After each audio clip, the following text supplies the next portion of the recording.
So today I'm hoping to finish putting this raised bed kind of outer together, and then I've got a lot of twigs and stuff over there I'm going to bring over and fill it in with, and then like kind of hugelkultur kind of idea but in a circle, and then just fill it with all manner of different carbon, soil, manure, etc., ready for next year. Probably start pissing in there as well. And I'm going to line it on the inside. I've already started putting some strings on to hold it for now, and then I'm going to line it on the inside circle. And hopefully that'll spread the load as well. We'll see how it goes. They're in quite deep, so it should be okay. So looking good. I've dug a drain as well, so some of this music's going to disappear in a bit. So I've been there's a lot of wet area here. In a minute, just over here, so I can hear it. Maybe. So what we've done here is we dug through just dug it up a little bit because we've got a load of mustard and field peas and that kind of stuff that we're hoping will crowd out this grass quickly. And this area here, that long area, is where the fence is going to go, so a food hedge. And then this area here, you've got a line here, a line here. Once these mustard, field peas, clover, etc. has dug deep enough and hopefully broken up some of the soil, it's kind of an experiment, we'll be able to plant trees in here either late this year or early next year. But I need to dry this out. This is soaked. So with that in mind, off we go again. Wonder.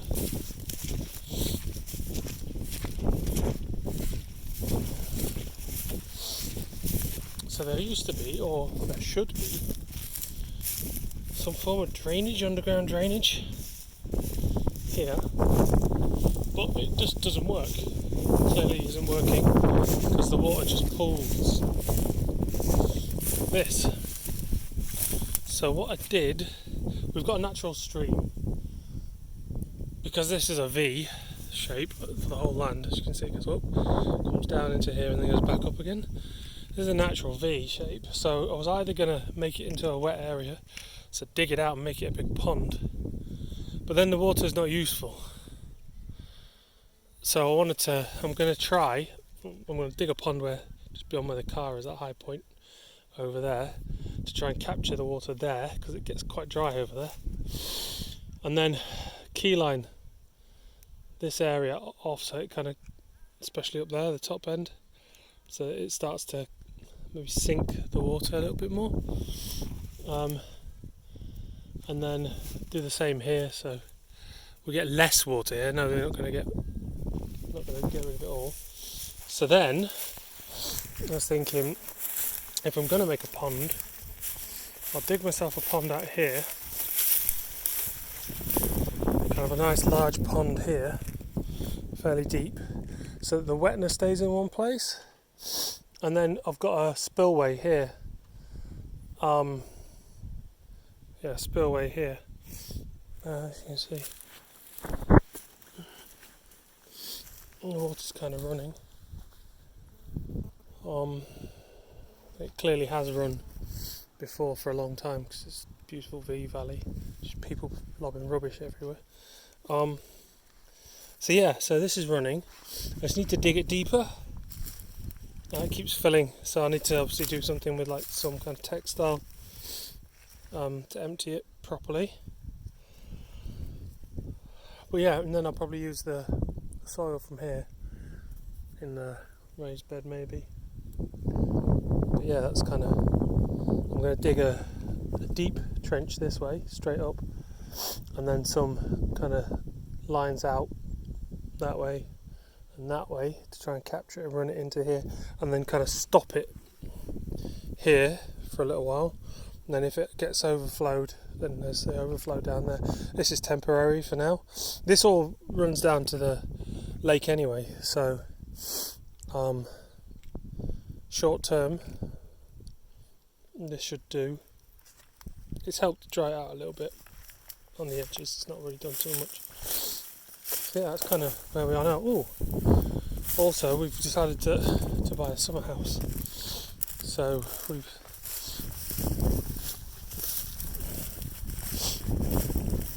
have a Rasa. Rasa put down this black tarp while I was digging that.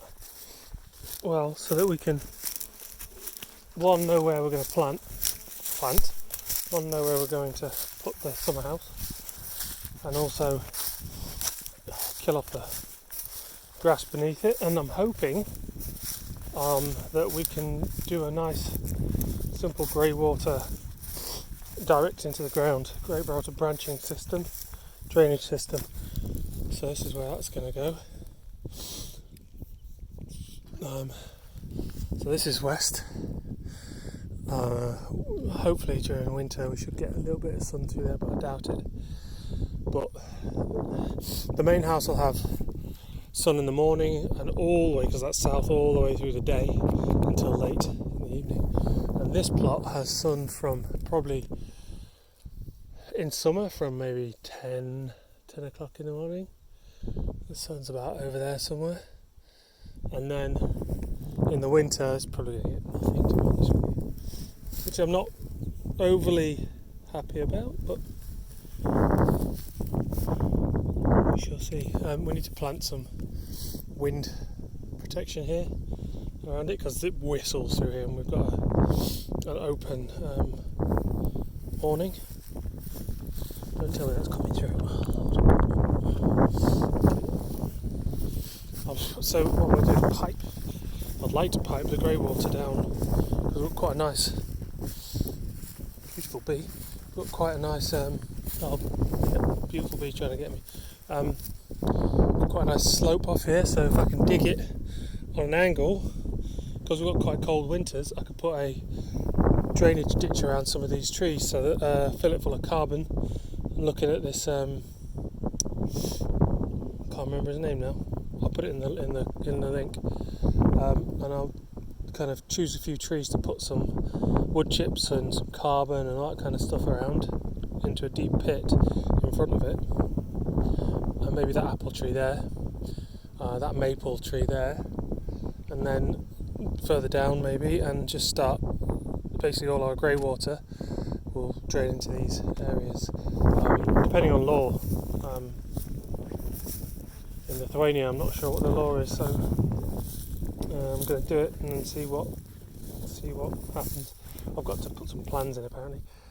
I need to sink a well as well somewhere around here. I've got a 10 metre auger coming.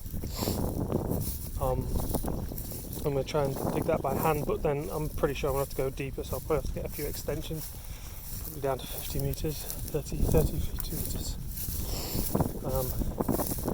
We'll see how it goes.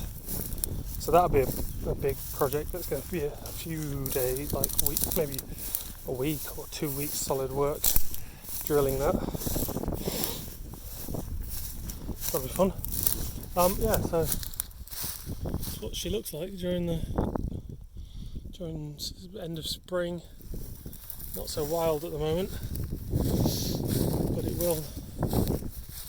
This grass will go extremely tall. I haven't seen a deer in a while, to be honest with you.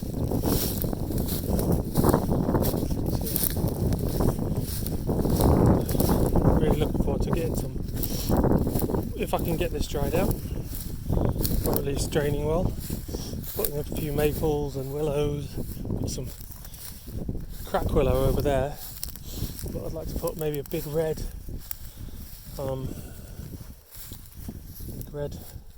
maples and willows and alder here, and windbreak all of this area. So we'll put a yew tree, a couple of yew trees in the entrance that'll be shaped just for visual, and then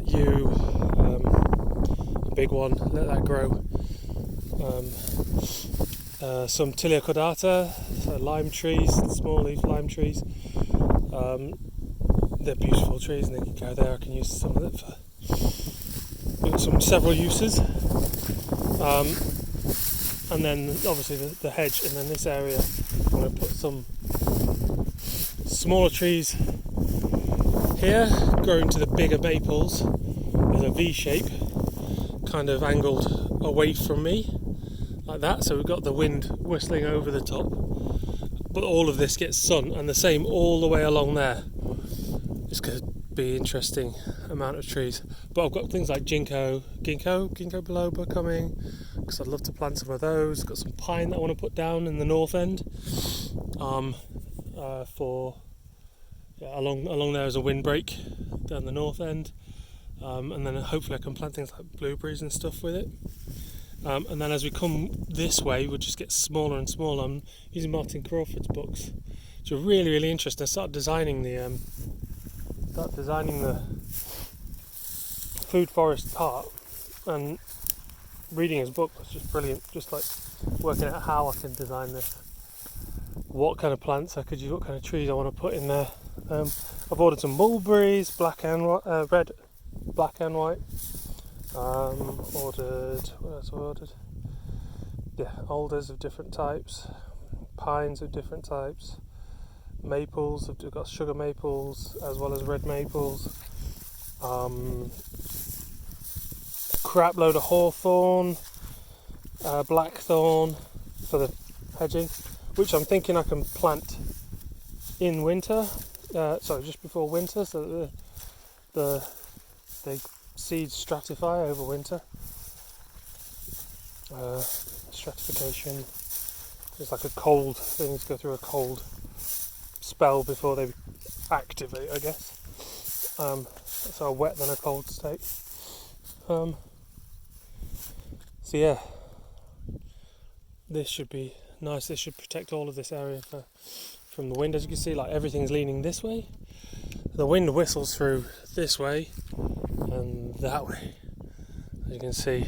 So if we can get some more protection from the wind, you can see, look, they're straighter here. Then, this is where I'd like to put our orchard, because it gets sun pretty much all day, and in winter it will definitely get sun all day. So the kind of winter sun will be. So like, we want to mix up a few different trees. Got a small line there, 3, 4, 5, 6, up to this area where I'm gonna have a big greenhouse, I'm hoping. And then so this whole area here will be from a mixed orchard, which will probably use the same principles as the food forest area. So we're using multiple levels. I might have my herbs and stuff in there as well. So yeah, that's kind of where I'm at the moment. Ras has been busy doing all of the building stuff, talking to people about getting electrics in, so running electric lines, cables to where the main house will be. So we need to get some kind of laser measuring tool, so we can actually put them in the right place, and we can rise it up in the right place. And then we've got to wire around the valley to the other house. So because we're going to move into that one this year, we need to get a temporary box here and wire it around to there. So Ras is looking after all that, which is really, really good. Thank God she's doing that. That leaves me to get on with doing some of the groundwork.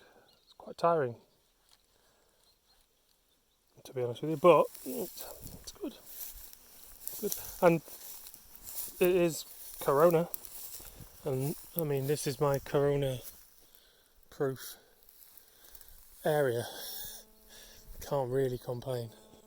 Got a farmer's been dropping us some stones, as you can see over there on the left next to the road. He's been dropping some stones over there for us, which is really nice. So I might use that also to line the drainage ditch.